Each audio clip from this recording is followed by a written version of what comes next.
علامہ وحید الرحمان پرہ نے کہا کہ وہ اپنے 3 بلوں پر برابر قائم ہے، جبکہ اس اسمبلی سیشن میں پی ڈی پی عام لوگوں کے ساتھ ساتھ نوجوانوں کے مسائل بھی اٹھائے گی۔ انہوں نے کہا کہ پی ڈی پی شراب پر پابندی پر آواز اٹھاتے رہے گی، کیونکہ ہم چاہتے ہیں کہ جموں کشمیر کرائم اور منشیات سے پاک رہے۔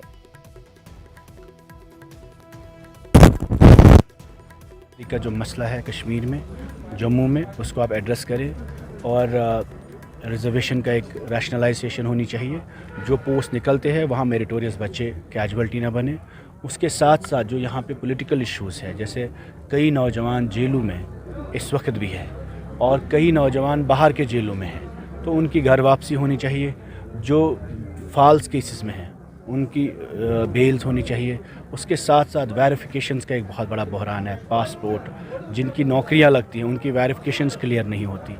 اور ڈیلی ویجرز کا جو بہت بڑا مسئلہ ہے کہ کئی سارے ہزاروں کی تعداد میں ڈیلی ویجرز جو پوری زندگی لگاتے ہیں ان کو تنخواہ نہیں مل رہا ہے۔